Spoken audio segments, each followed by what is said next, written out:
So wedding plan or not wedding plan? That is the question. I'm at the age now where all over my social media feeds, I'm seeing people proposing, people celebrating their engagements, people planning their wedding, and it's been making me think about the start of my marriage with elopement. I got married way before any of my friends, so I'm just now hitting the point where they're starting to get married. I got married back in 2016, and I feel like elopement was still slightly taboo in the sense that it still wasn't talked about. I think ever since COVID, elopement became a little bit more common, and now people are actually considering it as an option, which is great in my opinion. So let me share my elopement story with you. Nico was visiting me on his pre-deployment leave, and we had already been discussing ring shopping, so we took advantage of that time to go look around for rings.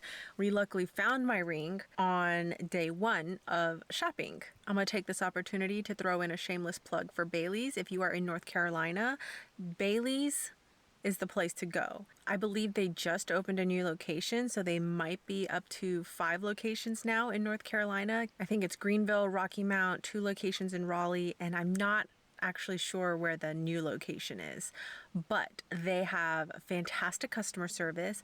I had the most amazing woman help me pick out my ring. If you go to the Crabtree location, ask for Max if she is still there. She is absolutely amazing, the most wonderful person ever. I cannot rave enough about her. She also helped me find the perfect wedding band for my ring later on. So we picked out my ring, Nico got the ring and gave it to me, and I spent the next day and a half studying for a biochem exam. And so 2 days after he gave it to me, I walked into my biochem classroom. I needed 2 witnesses. And because it was also finals time, everyone has finals. So I went up to the 2 guys that I was friends with and asked them, hey, what are you guys doing after this final? Are you free? You want to go meet me downtown in the courtyard and be a witness for me? And luckily they said yes. So they met up with us downtown a couple hours after the test and signed the papers, paid the fees, and I was married. So at that point in time, we were still planning on having a wedding, just at a later date. Because it was October, it was hurricane season on the East Coast. And there was a tropical storm developing. There was concern about him potentially missing his flight home. He had to cut his trip short and was told to return to California early. We just celebrated our 7-year wedding anniversary, and guess what? I still haven't had a wedding. 7 years later, I'm still married. I'm still very happy. And honestly, I'm kind of glad I didn't have a wedding. And let me tell you why. Since everything needs a disclaimer these days, let me just say this is not me saying you shouldn't have a wedding, that I think bad about people who do have a wedding. If you want a wedding, you have a wedding, girlfriend, okay? I'm just gonna point out some things that I feel like people don't consider or don't think about in case there is someone who doesn't want to plan a wedding. In case someone is considering elopement but thinks for some reason it'll bring shame on their family. I don't know. So this is just for people to know that it's okay if they're having second thoughts about a wedding. And if a wedding is right for you, that's fantastic. It may not be right for everybody. And this is just for them to have some stuff to think about and to know that they don't need to have one if they don't want one. Whew, I feel like I need to back up. Oh, okay. Not sure why I didn't back up to begin with. So obviously there's the financial commitment to think about. Obviously weddings are not cheap. Even small weddings these days are still pretty expensive. I'm sure there's lots of people who show tips and tricks on how to save money on your wedding, but the fact is it's still gonna cost a pretty penny most likely if you want a nice wedding. On the topic of financial aspects, there are actually several different points I want to talk about. So first was our own personal debt. As in, we didn't have any at the time. I paid off my student loans when I finished school, so we were essentially debt free, and we kind of wanted to keep it that way because we were in a long distance relationship for the entirety of our relationship of 4 years at that point. Wherever we were to decide to have said wedding, there would be a financial burden on our guests because either all of his friends and family would have to travel, or all of my friends and family would have to travel, or both sides would have to travel. That wasn't a deal breaker, but it was something we were keeping in mind. Because I was still in school and we were long distance, we were never living together ahead of time, so we didn't have anything as a married couple. And of course, not having had a wedding, we weren't given any wedding gifts to get the household started. So we also wanted to put aside money so that we could buy our household goods. So when Nico and I were still talking about it back then, for shits and giggles, we went on Disney's website because he hasn't been to Disney World and he thought it would have been a cool experience if we could have had a Disney World wedding. So we went on their website. They have a wedding planning page that you can kind of play around with to get an estimate. So we did that. And inputting just the basics for every option they had, it still came out to 20 grand. And the wedding was only going to be for like 8 or 10 people. So for a small basic wedding, it was 20 grand. Now I understand this was at Disney World, so it's like everything's already going to be more expensive and you're paying for the experience and whatnot, but still. Moving on to the planning aspect of planning a wedding. Frankly, I just didn't want to do it. I didn't have any interest in planning a wedding. It did not sound exciting to me. In the beginning, honestly, that was what motivated me to push it off. When I was still thinking in my head that we were going to have a ceremony at a later date, the idea of planning it is what made me procrastinate and push it off so that I wouldn't have to think about it, because it just sounds stressful. My body and I, we don't do stress very well. I get physical reactions. Like I'm talking hives and rashes and like random limbs are swelling. So I really wasn't interested in having some stress reaction to something I didn't even want to be doing in the first place. And I know the argument to that is, well, you could get a wedding planner. Wedding planners cost money, and the whole saving money thing. So yeah, although I will say, I do think if I were to ever, I don't know, if I were to ever decide to do like some sort of ceremony, like a vow renewal or something, I think I would highly consider a wedding planner, someone who could really understand what I was looking for and could streamline the process, because that's the thing with wedding planning. It is a huge time commitment. Time is your most precious asset because you can't ever get it back. If it was something I really wanted to do in the future, I think I would consider a wedding planner. It also feels like these days, weddings aren't even planned for the groom and the bride anymore. From the outside looking in, it almost seems like it's being planned for the guests. Is it going to meet their expectations? Are they going to enjoy themselves? Is it going to be good enough for them?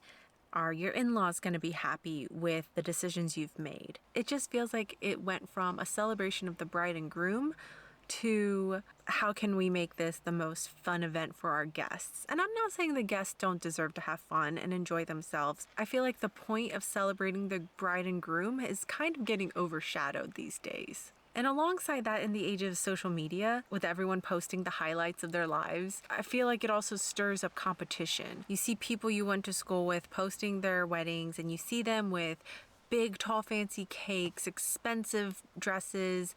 You know, you see them with like 10 bridesmaids, and you see them at some fancy location, and you feel like you have to do it as well. You feel like there's a standard that you have to meet in order for you to have a good wedding. And I don't think anyone ever posts their wedding pictures or plan for their wedding with that in mind. I feel like that's something that's more subconscious. Going back to who the wedding is actually for, obviously it should be for the bride and groom, if a wedding is what the bride and groom has always wanted. For me, on the other hand, I'm not one of those girls that ever fantasized when they were younger of having this dream wedding. I never thought about what dress I was going to end up having. I never thought about different aspects of the wedding, like what would I pick?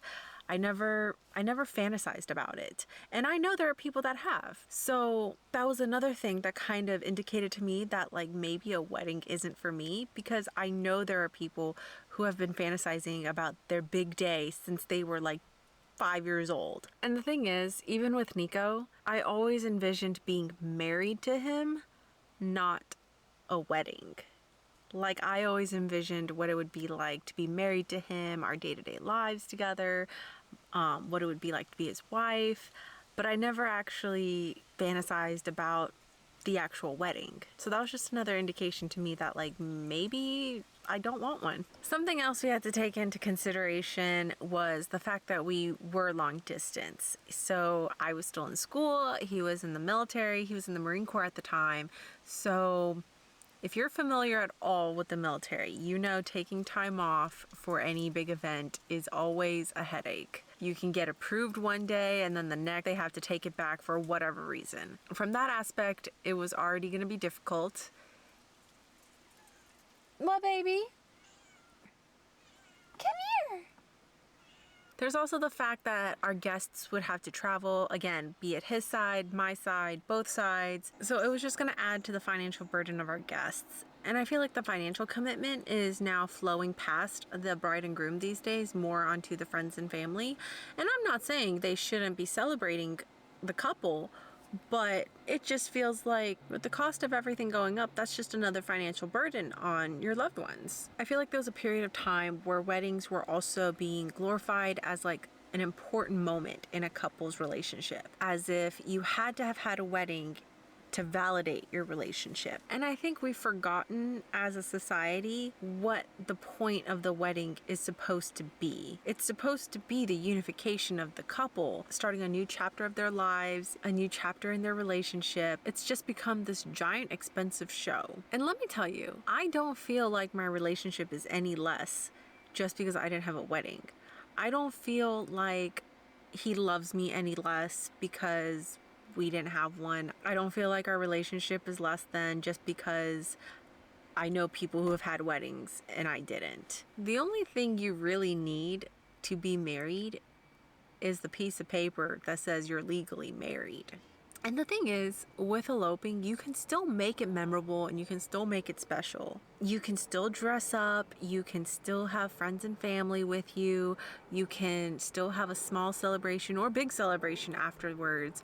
You can choose to have a reception, but maybe the ceremony is just you going to the courthouse, and maybe you just spend all your money on the reception. I feel like there's a lot of pressure on people to live their lives in a certain way because they think it's expected of them. Because weddings are the norm, we think we have to have them, but really you don't. Now, I will say I do have an interesting opportunity for a follow-up video because my best friend is actually getting married and I'm going to be a bridesmaid. So I am going to get a little taste of the wedding experience. And I think it would be interesting to see is it as I expected? Did I make the right choice? Do I attend this wedding and go, oh man, I really wish I had one. Maybe I will plan one. I think it'll be interesting. To be honest, I don't think I'm going to change my mind.